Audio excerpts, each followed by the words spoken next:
भारत का सनातनी समाज भी एक शरीर की तरह है।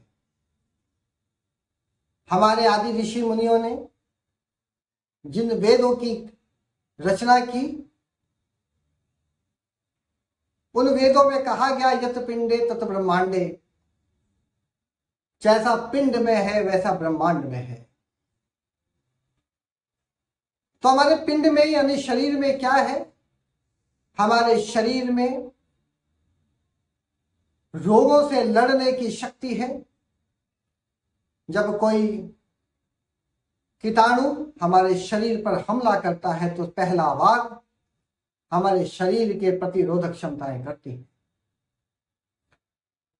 क्योंकि सनातनी समाज, भारत का समाज वैज्ञानिक समाज है, वैज्ञानिक आधारित जीवन पद्धति पर आधारित है। विज्ञान के शोध के आधार पर जीवन जीने की परंपरा है। इसीलिए जब जब समाज में किसी प्रकार की विकृति आती है तो समाज स्वयं उठ खड़ा होता है। इस भारत भूमि पर आदि अनादि काल से अनेकों आदि ऋषियों ने अनेक शोधों के आधार पर बहुत से शोध संपन्न किए। उन शोधों में जो उच्चतर स्तर के शोध थे, जो लोक कल्याण के लिए थे, उसकी सर्व स्वीकार्यता हो, उससे लोक मंगल हो, लोक कार्य हो और लोगों के जीवन की स्थिति में सुधार हो, इसके लिए व्यापक स्तर पर संरचना बनाई। इसी क्रम में आदि ऋषि मुनियों ने मंदिरों की स्थापना करी और उन मंदिरों में अनेक लोक कल्याणकारी कार्य शुरू किए और उन लोक कल्याणकारी कार्यों के कारण भारत के मंदिरों में आस्था बनी। मैं इस बात को नहीं मानता हूं कि मंदिर केवल आस्था के प्रतीक होते हैं। मैं इस बात को बिल्कुल नहीं स्वीकार। मंदिर आस्था के प्रतीक इसलिए होते हैं क्योंकि वहां लोक मंगल के कार्य होते हैं। मंदिरों में अस्पताल होता है, लोगों का इलाज होता है। इलाज के कारण लोगों की श्रद्धा उत्पन्न होती है।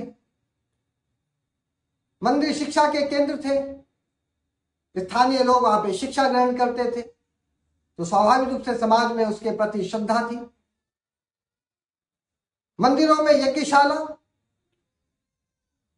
जिससे वातावरण की शुद्धता होती थी, लोगों की श्रद्धा बढ़ी।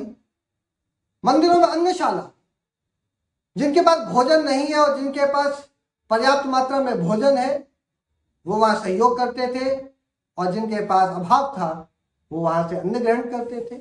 इसलिए मंदिरों में श्रद्धा बढ़ी। और केवल सेवा के कारण नहीं, खगोल शास्त्र,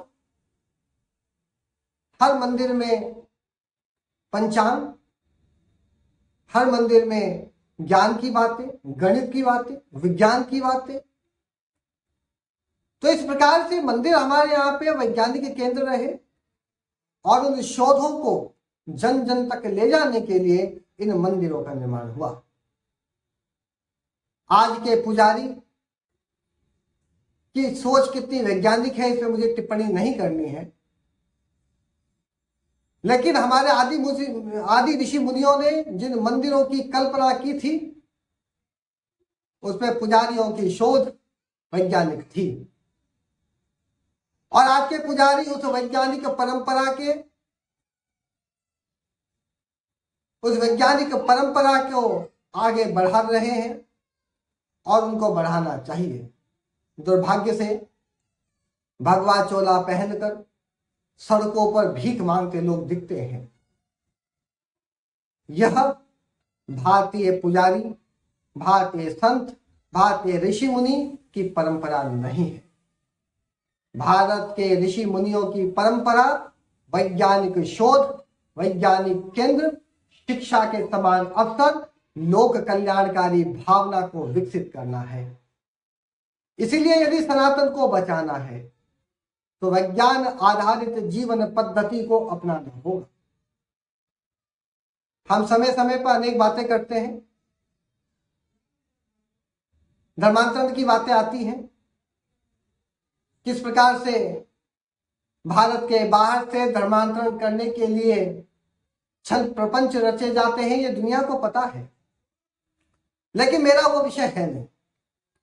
मैं जिस बात को बोलता हूं वो ये है कि जो हिंदू समाज बचा हुआ है, क्या वो वास्तव में सनातनी हिंदू है?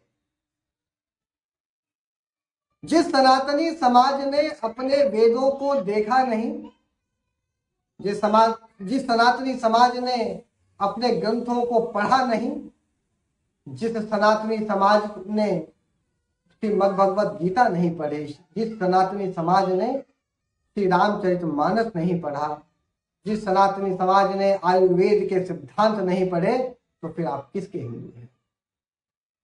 यदि आप सुबह 4 बजे नहीं उठते हैं, आप योग प्राणायाम ध्यान नहीं करते हैं, तो आप किस प्रकार के सनातनी हैं? विचार कर लीजिए। क्योंकि सनातनी होने के लिए यह जरूरी है कि आपकी जीवन पद्धति वैज्ञानिक हो। और जो आज सनातनी समाज बचा है वो भी यदि वैज्ञानिक जीवन पद्धति सनातनी विचार के अनुसार जीने लगे तो विश्व की कोई भी शक्ति सनातनी समाज पर, सनातनी विचार पर उसे कुठाराघात नहीं कर सकती है, सनातन को पराजित नहीं कर सकती है। इसलिए मेरी चिंता बचे हुए सनातनी समाज की है। मेरी चिंता उस बचे हुए सनातनी समाज की है जिसने हिंदू मां के गर्भ से जन्म तो लिया है लेकिन हिंदू पद्धति को अपना नहीं रहा है। यदि आप सनातनी है तो सनातनी जीवन का पालन कीजिए।